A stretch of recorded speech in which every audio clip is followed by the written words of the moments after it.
All right, so buckle up, because today we're diving headfirst into the world of those awesome gaming monitors. The ones that basically put you right in the middle of the action. Exactly. We're talking those monitors where you forget you're even looking at a screen. I like where this is going. And specifically, we're going to be tackling two big names in the 34-inch curved monitor game. Okay, laying it on me. Which ones? We've got the NSI Mag 342C QD OLED facing off against the Samsung Odyssey G85SD. Oh, now those are two heavy hitters for sure. You know it.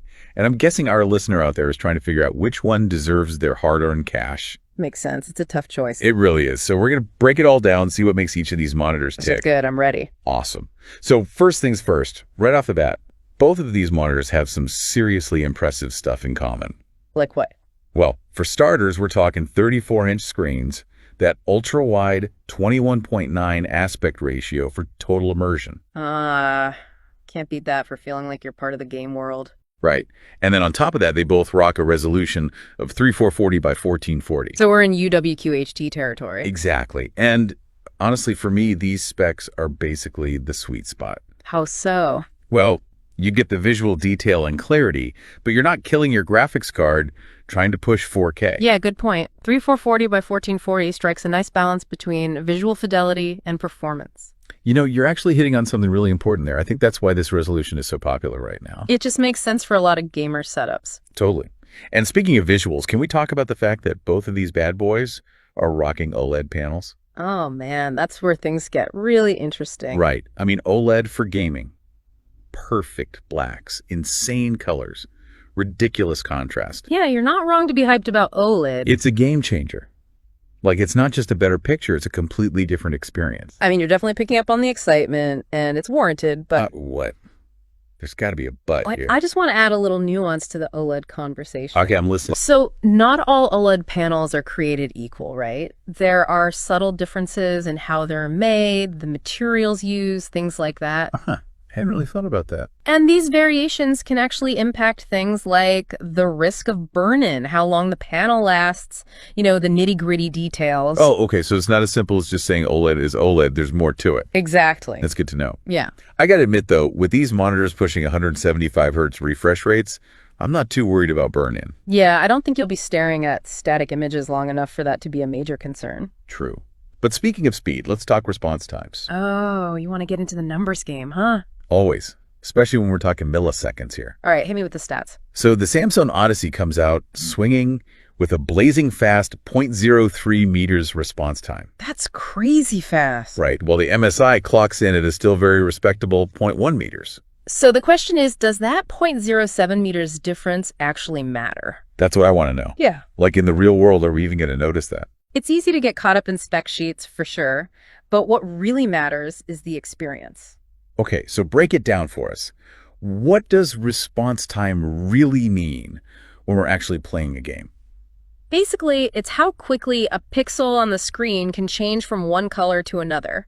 So faster response time means less motion blur, that kind of thing. Exactly. Especially in fast-paced scenes, you'll see less ghosting and things like that. Oh, okay. I'm starting to see why that's important. Now, 0.07 meters is a tiny difference. A lot of people wouldn't even perceive it. So are you saying for most gamers, the MSI's response time would be totally fine? Yeah, for a lot of games, it's more than enough. But there's got to be a reason why companies are pushing for those insanely fast response times, right? Oh, absolutely. So who are those super fast response times really for? Well, think about competitive esports, those games where every millisecond can make or break you. Ah, okay. So in those scenarios, even the smallest advantage matters. It can be the difference between reacting in time and getting taken out. So for those players, the Samsung with its 0.03 meters response time could give them that tiny edge they need.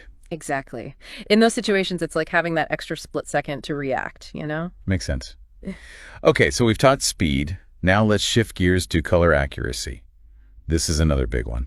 Oh yeah, color is crucial for the overall visual experience. Absolutely. And the MSI is coming in hot, highlighting their QD premium color with a delta E of less than or equal to 2. That's definitely something to pay attention to. But I think a lot of people might hear delta E and be like, huh, what's that? Yeah, it sounds very technical, but it really just boils down to how accurate the colors are on the screen. So the lower the delta E, the closer the colors are to what they're supposed to be. Exactly. And a delta E of 2 or less, like the MSI claims, is pretty much the gold standard. Okay, so what does that mean in practical terms? Like, are we talking colors that look indistinguishable from real life? Basically, yeah. At that level, your eyes probably can't even tell the difference. Wow, that's pretty impressive.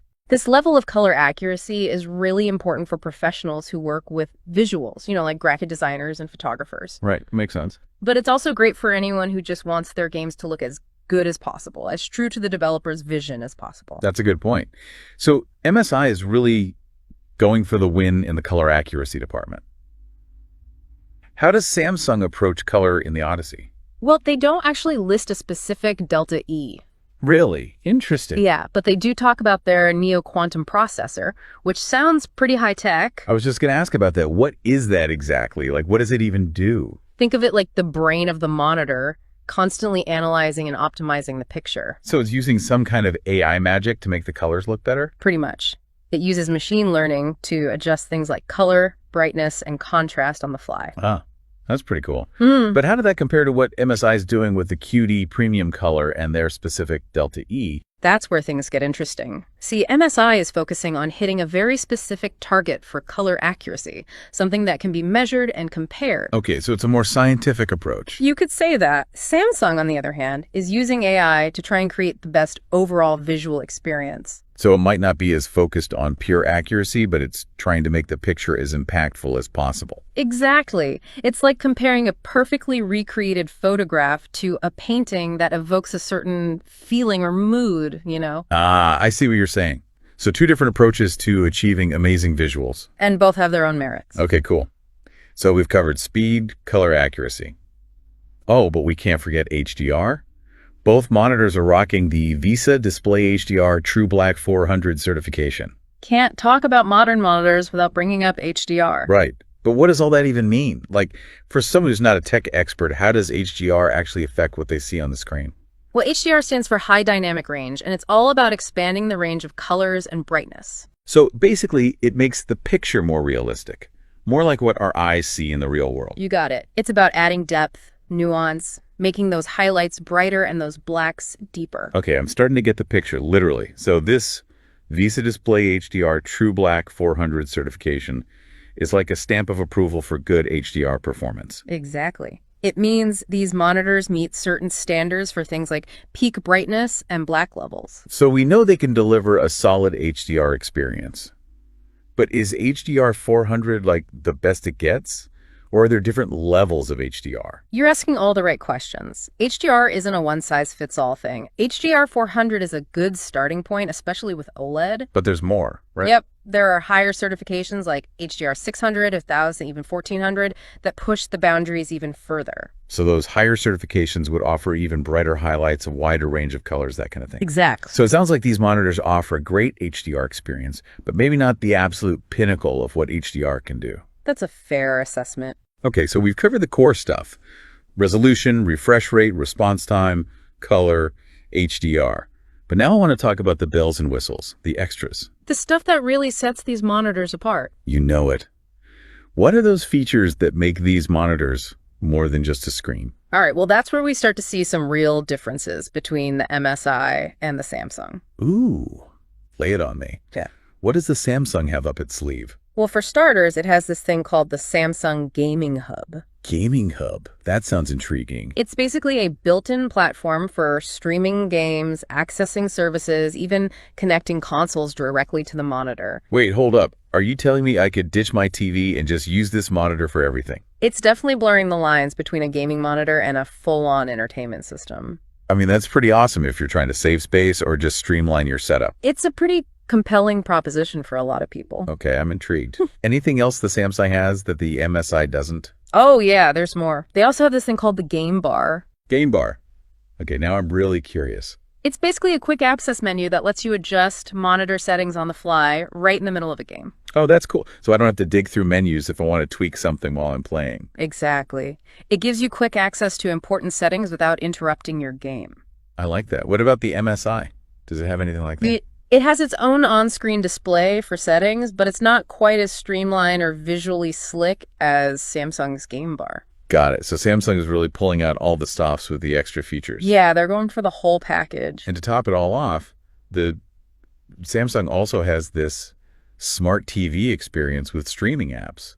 I mean, on a gaming monitor. It's a sign of the times, I guess. Monitors are becoming more than just displays. They're becoming full-fledged entertainment hubs. It's like they're betting on the future where we do everything on one screen.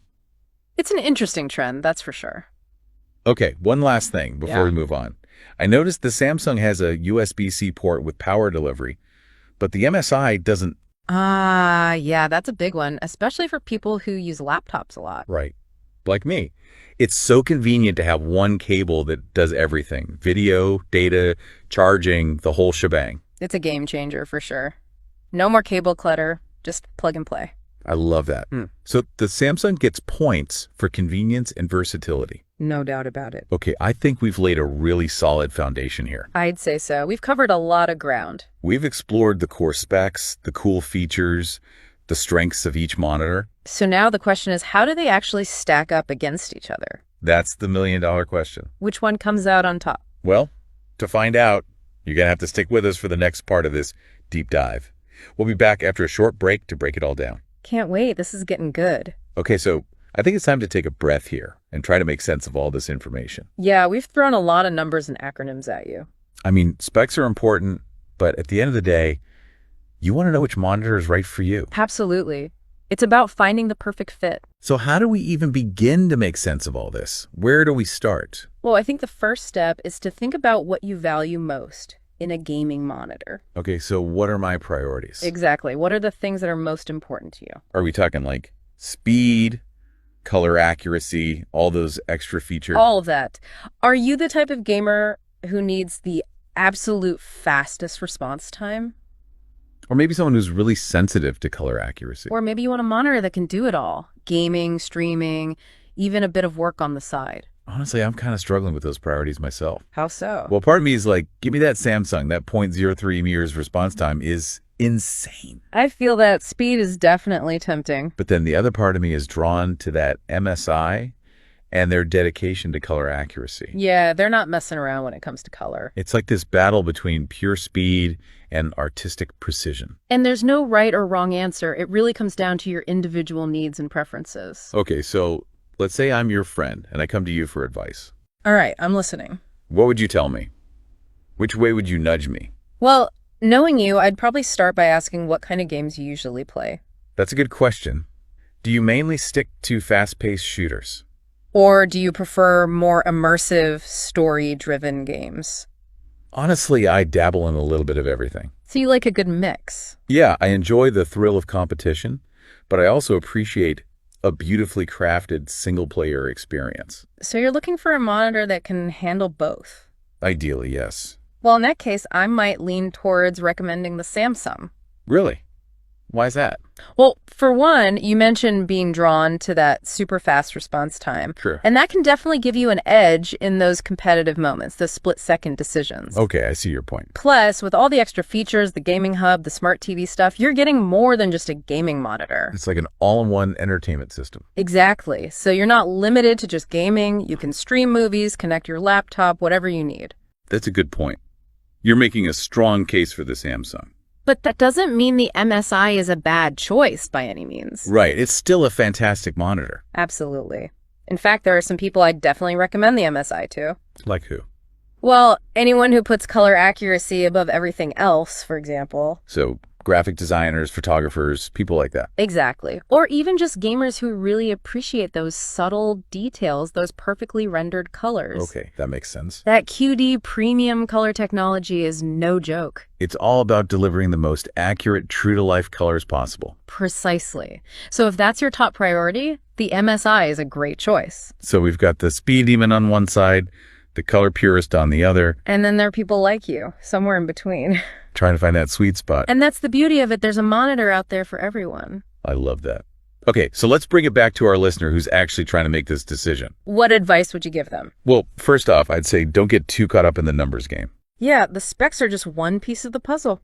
Think about how you actually use your monitor.